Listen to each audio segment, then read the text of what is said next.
In 1958, after re-establishing the democratic course following the administrations of Marcos Pérez Jiménez and Rómulo Betancourt, Venezuela had already overcome the dictatorial regime and had transitioned to a system of liberty. This helped Venezuela have an institutional stability, as well as the corporate groups, the Catholic Church, and the armed forces, among others. All of this took place in spite of the conspiracies of the right and the left wing, the armed conflict, the declining prices of petroleum, and the reduced economic and social productivity of this country. In a thriving Venezuela, people committed to liberties and democracy, and people who defended the homeland, like Hector Abdelnour, who always carried out his missions with the idea of peace and liberty for the Venezuelan population. He is recognized with several awards, promotions, medals, and achievements in his professional life. On December 30th, 1959, by disposition of the President of Venezuela and by the resolution of the Ministry of Defense, number M221, Hector Abdelnour is informed that he has been promoted to commander. The promotion was signed by Naval Captain Orlando Medina Sauce, who was Director of Staff of the General Command of the Navy. Unfortunately, all the virtues, accomplishments, and proper behavior did not go unnoticed on people with devious intentions. At the beginning of President Rómulo Betancourt's administration, there were many intrigues within the armed forces. Fidel Castro, already settled in Cuba's government, tried several times to invade Venezuela, and powerful conflicts were created between communism and capitalism, the so-called Cold War. On October 19, 1962, the magazine Venezuela Gráfica, belonging to the Capriles chain in its edition number 576, page 16, published an article marked as confidential and exclusive, where the headline was obviously unsubstantiated and its only objective was to discredit a righteous man full of virtues and love for his beloved Venezuela. The headline read, "Fidel Castro gives $500,000 to Venezuelan military member." In the article, he was accused of endorsing a check for $125,000 to his personal account on the National First Bank of Miami, checking account number 6358-631. According to the accusation from the Cuban government, this money had been provided by the leader, Fidel Castro. Some information was even published about his alleged arrest and transfer to the military hospital because he was supposed to be suffering from an ulcer and needed urgent and permanent medical attention. On October 17, 1962, several publications on local newspapers highlighted this news.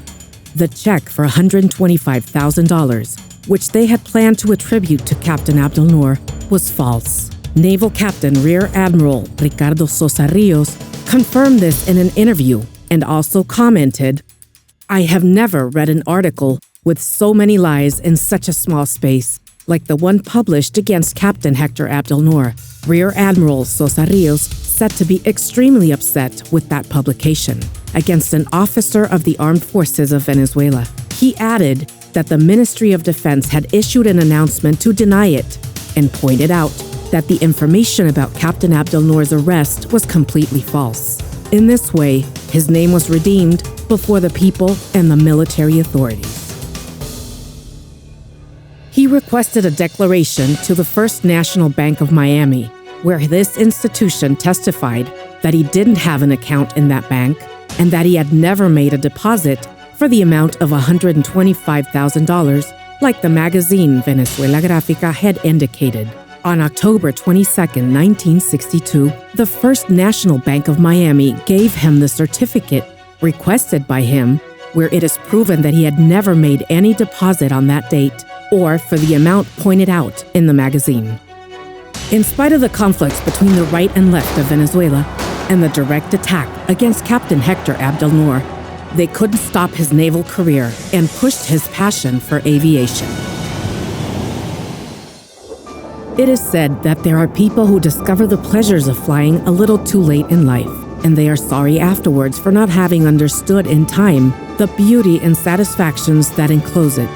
Others, on the other hand, and this is the case for Hector Abdelnour, have encouraged their passion for airplanes since their youth and have had to wait many years to realize their dreams. Since he was a child, Hector Abdelnour had the dream of being an aviator. Unfortunately, his aspirations didn't mirror his father's wishes, like we've mentioned before. In his free time, when he wasn't serving his country, Captain Abdelnour became a radio amateur, acquiring one of the first licenses that were ever given out. But obviously, his main diversion was the one which he would dedicate most of his free time to: aviation. When the Venezuelan Navy acquired its first airplanes, Hector already had a much higher rank as a pilot and didn't aspire to fly any of them. So again, he had to postpone his aspirations until finally in 1960, taking advantage of an internship on land, he took a course in the flight school of Caracas Aero Club, and he got his license. Of course, we don't need to mention that Caracas Aero Club became his second home. The story of Venezuela's civilian aviation is profoundly linked and closely related to the story of Caracas Aero Club. It was the founders of this civil association, the real pioneers of the general aviation in Venezuela.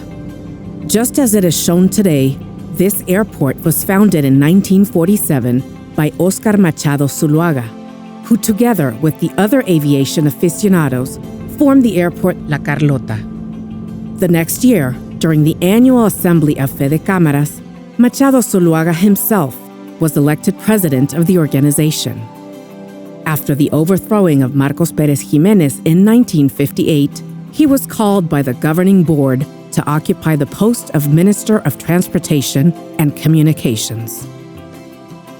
Caracas Aero Club is intimately linked to the airport La Carlota because it was on those same grounds which were once known as part of the Hacienda La Carlota, where these young aviation enthusiasts gave life to an institution which was christened with the name of Caracas Aero Club, which was without a doubt, and with the conviction of its young members, what transformed the grounds which up until 1946 had been dedicated to the growing of sugarcane, and it would become the airport of the city of Caracas.